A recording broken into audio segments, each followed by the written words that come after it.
I am in Spain without the S. Get ready to fly.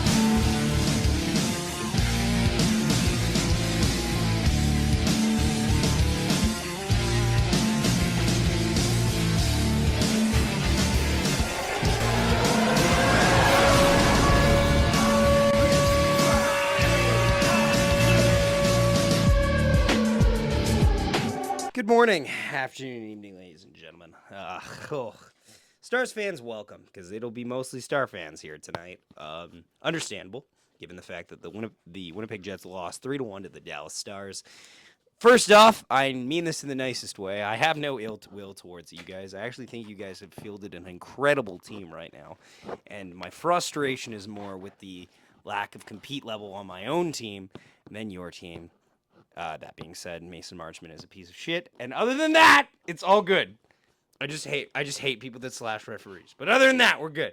So, welcome, good morning, good afternoon, and evening, ladies and gentlemen. The Winnipeg Jets lose 3-1 to the Dallas Stars in a pivotal Game 4, setting up a do-or-die game in Game 5. I will be at that game, so we will not be streaming it. What could be the final stream of the final video of the year for the Nolan Hockey Podcast, for the season, I mean, Season 5. We'll see, though. We'll see. You can't think that negative yet, and it's unfortunate, obviously. The Jets are in this hole, because arguably I'd say that they have been in it for 3 out of these 4 games, but you know what? They've only been rewarded with 1. And they've been snake bitten on the road. Let's talk about this game tonight. I thought the Jets came out firing. I thought the first period was phenomenal from the Winnipeg Jets. I think they owned Dallas up and down the ice. I think if you look at the total grade A chances, the almost got 'ems, I think the Winnipeg Jets led that category extremely well. However, the Winnipeg Jets penalty kill is getting exposed badly. It turns out when you put fourth liners on the penalty kill, they can only get you so far. And I don't mean that ill will towards them, but they're severely overmatched out there. Brandon Tanev is blocking shots like his life depends on it, and then the puck just pitter-patters right back to Mikko Rantanen, and I don't know what you can do with that. Mikael Granlund takes a play that is not selfish, it's confidence, and I think that not enough Jets players exemplify this level of confidence. To go up the middle of the ice, Brandon Tanev misses his check, and make a play on their own. In a power play situation, people are passing that puck around. They're trying to make a perfect play. But Granlund has the wherewithal to force a play himself, and that is incredible. That is incredible. I really wanted Mikael Granlund on the Jets this year. Even if it did cost anchor Cody Ceci to get him. Granlund makes a great play and makes it 1-0 for the Stars. Reaction here. 1:30 to go in the power play for the Dallas Stars. Granlund shot scores. Oh my God. That's bad. That's a hey. Mikael Granlund just, I don't know. He just beats Connor Hellebuck on the shot, and it's 1-0 Stars. Now, it's tough here because the Jets were all over Dallas, and this is such an almost got him story. There's opportunities. Velarde gets a good look. Kyle Connor gets a great chance. Mark Scheifele gets a good look. There's just so many opportunities the Jets just don't connect on, and it's like, fuck. What are we gonna do? Was I getting frustrated in Game 4? You're damn right I was. And I'm going to stay frustrated because that's what hockey does to people. Canadians. Now, I will say this. The USA chant, dumbest chant in the fucking world.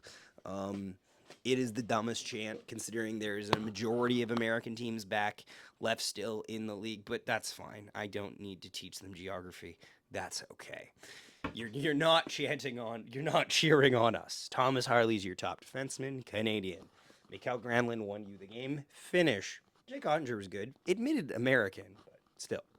Anyway, we go into the first intermission. Carter, what are your thoughts on this game? And this is how you fucking came! Come on! Yeah!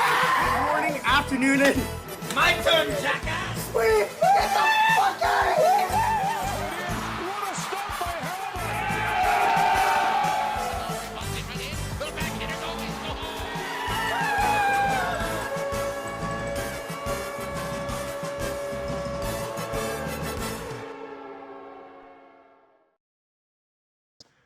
Jets drop game 4. Still not a single win on the road in the playoffs. Thoughts on the game? Everyone's going to be talking about Hellebuck because everyone talks about Hellebuck every game, but I want to talk about something else. I want to talk about how we have no finish. None. Like, obviously, Jake Ottinger was very good. He was very impressive. However, Jake Ottinger took so many shots in the center of the chest, and it's like the Jets are in a must-win game, and we were under 5 left, and the Stars are putting offensive pressure in our zone. Like, good God, wake up! Like, this team has to have that killer instinct, and we're either missing the net or hitting the goaltender in the chest, and there's no in between. And so it's like you're like, this game is. I'm not gonna lie, this game was frustrating to watch because the Jets had so many chances, but they just weren't finishing on it. And I've seen them do that before, and they're not. And it's just killing me. So me and Zach are going to be at Game 5. Hopefully the Jets can get something done at home, and then if there's a Game 6, that will, yeah. But got a tough road ahead, but not over till the fat lady sings. Got to go. So back to Zach. That's Carter's thoughts on this game. We go to the second period. The Jets start in the power play. They don't score, but they generate the chance that gets them the goal. Nikolai Ehlers catches Jake Ottinger cheating on a possible pass out in front, beats him 5-hole to tie the game to make it 1-1 reaction here. Over to Kyle Connor. Penalty is over. Jets are going to have a couple more seconds. Score!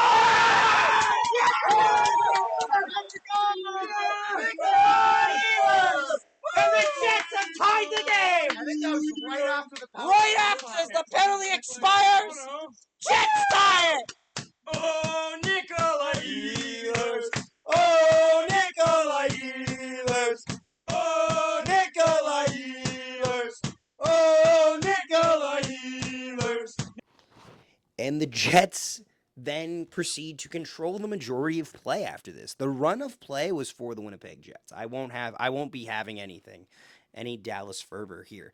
The Winnipeg Jets outplayed Dallas significantly in the first period, decently in the second period, and in the third period, the Dallas Stars completely shut them down. But this second period is mostly Winnipeg, but there's a bad chance opportunity, and back the other way, Rantanen finds Granlund, and Granlund beats Hellebuck high glove, where people have been exposing him the entire postseason. Reaction here. Niederreiter backhands it in, never fucking mind, back the other way! Stars, 2-on-1, Granlund shot scores! Mikael Granlund, Hellebuck way deep in the net. Stars take the lead again. And now the Jets are at a bit of a crossroads here. We go into the second intermission. Nothing to really report on Moosewatch. Moosewatch videos will come out when Moose players sign in other places, and nobody on the Manitoba Moose are going anywhere until seasons end, basically. Certain seasons end. However, that being said, the Norfolk Admirals were eliminated tonight in the ECHL Kelly Cup Northern semifinals. So what I'm expecting is we're going to start seeing Manitoba Moose players sign overseas. That's my prediction as one of the few people that covers the AHL team of the Manitoba Moose. I'm expecting guys like, maybe not Mark Lewinsky because he's from here, but guys possibly CJ Cease to sign overseas, stuff like that. I'm expecting those to start coming in slowly in the next month or so. There are some guys that think they have a shot at NHL contracts or AHL contracts, and there's some guys that rode the line between ECHL and AHL, and those guys that rode the line are probably the ones that are going to look overseas into the Slovak League, into the German League, stuff like that. But we'll see. That was my quick little recap. We go to the third period. Hayden Fleury with you can't take it. The high sticking penalties that have been happening from the Winnipeg Jets are completely inexcusable. Dylan DeMello, Josh, the penalties that some of the Jets players are taking are just inexcusable, and Hayden Fleury's is no exception. Yes, it's a follow through, but you didn't touch the puck, my guy. So that's an insta penalty, and Roope Hintz is bleeding. So 4 minutes, double minor. Jets are 3 seconds away from killing it when it gets to guess who, Mikael Granlund reaction here. He's getting overshot, scores! 3 seconds left in the power play, and the Stars double the lead. A backbreaker for the Winnipeg Jets. Oh my God, it's Granlund again. Mikael Granlund just got a fucking hat trick, and the Jets just might be on the verge of elimination here. The Jets have now given up 3 hat tricks in this postseason. 2 to the Stars, 1 to the Blues. They gave up the Game 3 hat trick to Pavel Buchnevich. They gave up a Game 1 hat trick to Mikko Rantanen. They gave up a Game 4 hat trick to Mikael Granlund. And the Jets are now forced against the brink because they don't show any fight back. Personally, I think if they come out how they did in Game 4, I think they're going to score more. I don't think... A goalie's phenomenal. As somebody who plays goalie, goaltenders are phenomenal some nights. However, replicating that is extremely hard. It takes a lot of mental power more than it takes physical power. I think, personally, just a little bit of an insight on the goaltending position, a lot of what goalies do that are successful are little things like challenging, your hand set. That is stuff that you mentally have to drill into yourself to actively think about when you're playing a game. If I'm playing a beer league game, for example, not an exact accurate assessment, but still, my best games are games where I'm focusing on keeping my gloves out and I'm focusing on challenging. Jake Ottinger was focusing on challenging tonight, and that was a big effect. Now, do I think the Jets lose in 5? I don't. I think the Jets are going to win Game 5 at home. I fairly feel okay with that. That being said, even if you win Game 5 at home, you got to win a game in Dallas. I think this team can play in front of their own fans. This team needs to prove that they can play in front of any fans, and that's the biggest thing. Because even if they escape this, they're not going far if they don't get out of the hole they've dug themselves in and show that they're adaptable on the road like they are at home, because this team gets fueled by the whiteout and they die by the whiteout. It's a shame that Game 1 was in Winnipeg because they were still living off the high of last game. I think they played okay, but it put them in a 1-0 hole. They tied it pretty dominantly. They let a kicking motion get in their head in Game 3, and in Game 4 they let it slip away. And this is a closer series than it looks right now, but it doesn't look close based on how Dallas has won most of the games. It's a tough scenario for a hockey fan when you're watching your team that you know is better than what you're seeing. But nonetheless, that's the reality for 15 out of 16 playoff teams for hockey fans in the playoffs. So it is what it is. I hope you all are doing well. This might be... So if this series goes 6, here's my context. If it goes 5, Game 5, I'm in the building with Carter. We'll be doing a reaction video for that. If it goes 6, I won't be there because I will be at a wedding dinner. And I'm a groomsman, so I should probably show up to that. But if it goes 7, you will see my ass next. You will see me on Monday night. So let's hope it goes 7. Let's hope the Jets in 7. You never know. It's a big ask. Do you believe? You gotta believe.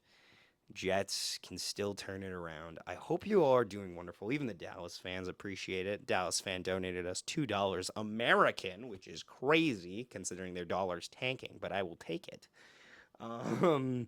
But yeah, honestly, 3 stars of this game. Nikolai Ehlers by default gets first star. Second star, oh man. I didn't really like anyone tonight. I'm going to say Velarde got opportunities, but I'm struggling with him. I'm struggling with everyone. Third star. Dylan Sandberg, couple looks. There are players that need to step up or they are not going to be re-signed. And Mason Appleton is a prime example of that. Also, these are players they are who we thought they were. And these are fourth line players. So there's going to be a lot of questions if the Jets don't pull it off in 2 days at home and then on Game 6 and 7. But we're going to see how it all fans out. Thank you so much, everybody. I hope you all have a wonderful night. Stay safe. Yeah, go Jets, go. And we will see you next time. One, Nikolai Ehlers chips it through, gets around, and he shoots and scores! What a goal!